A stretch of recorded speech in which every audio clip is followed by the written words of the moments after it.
Ajaccio, début mai, et les îles sanguinaires pour le Tour de Corse, la manche française du championnat du monde des rallyes.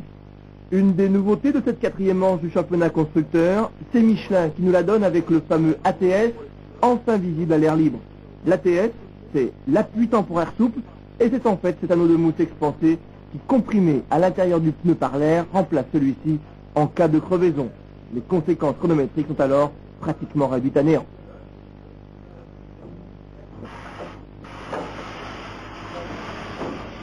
Très utile, voire indispensable sur des terrains défoncés comme la Grèce ou l'asphalte portugais, le système se généralise et en Corse, toutes les voitures d'usine, Lancia et Ford en tête, seront équipées en permanence du système ATS. Un gros souci en moins pour certains pilotes. C'est la première fois également que l'on peut découvrir la machine capable de réaliser le montage méticuleux de l'ensemble, pneus et mousse sur la jambe.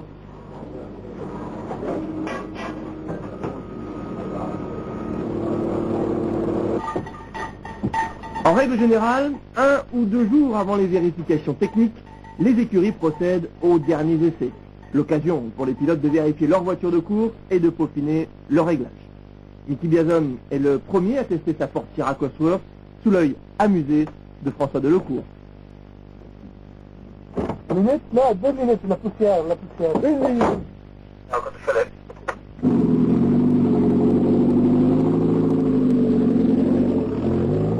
C'est un grand retour pour l'Italien sur l'île de Beauté, une course qu'il n'apprécie pas particulièrement, il est vrai. Pour le Français, c'est différent. Il est ici avec le Monte Carlo sur son terrain de prédilection. François profite de l'occasion pour essayer un nouveau casque et contrôle le choix des pneumatiques mis à sa disposition.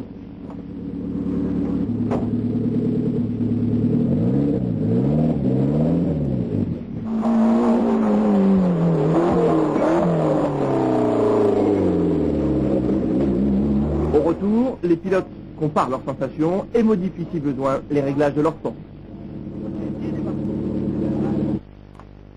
En un autre lieu, chez Lancia, on fait de même. Chaque pilote teste sa voiture de course, ainsi que les nouveaux pneumatiques spécialement fabriqués pour la Corse et dont les caractéristiques ont été définies 1 ou 2 mois auparavant. Aghini, Bugatti et Oriol sont de la partie.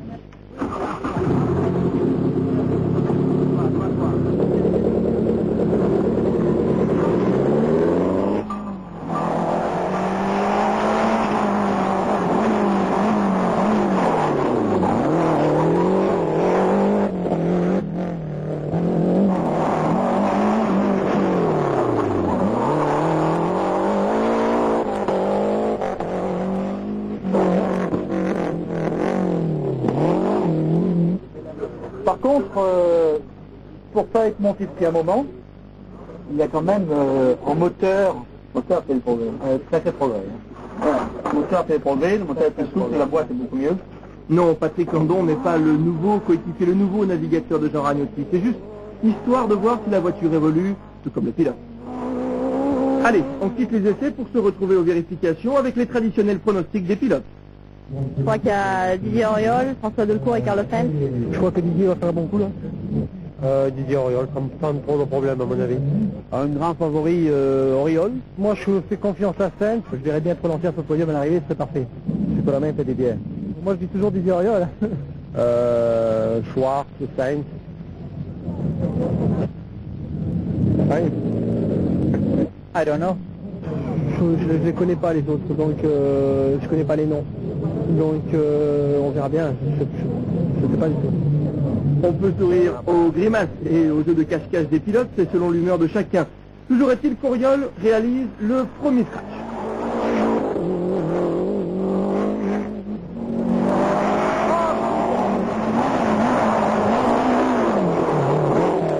Il récidive dans la deuxième épreuve, scratch ex aequo avec François Delecourt.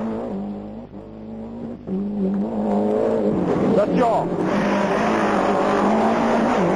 Philippe Bugalski, lui, est 3e à 2 secondes. Didier finit encore le scratch de la suivante. Il devance toujours dans l'ordre François et Philippe.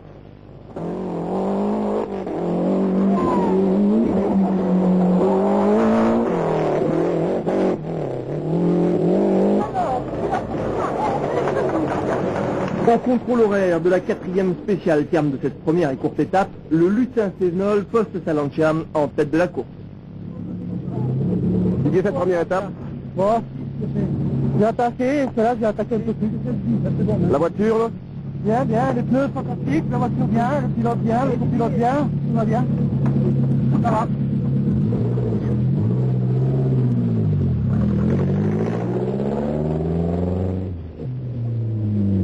Le deuxième, c'est François Delecourt. La Ford accuse seulement 2 secondes de retard sur le leader. François, cette première étape? C'est positif, à part une petite crevaison, mais heureusement il y avait le dieu ATS. Et j'ai perdu très très peu de temps, j'ai perdu 4 secondes parce que malgré tout, crever en ATS, on sent des réactions. Mais c'est quelque chose d'absolument fabuleux le Michelin ATS. Et au niveau de la voiture, aucun problème? Au niveau de la voiture, aucun problème.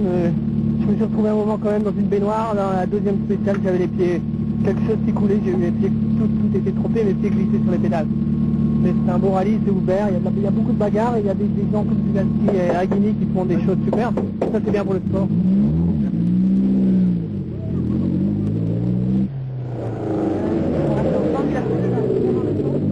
C'est une Lancia qui complète le tiercé provisoire de ce Tour de Corse avec Philippe Bugalski qui évite d'être superstitieux car cela porte malheur. On n'a pas connu la spéciale et j'ai concentré jusqu'au bout.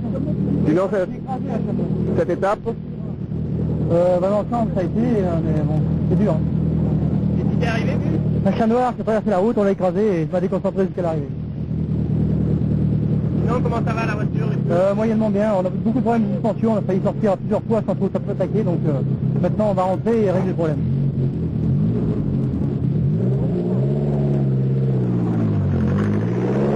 Si l'on égrène le classement, on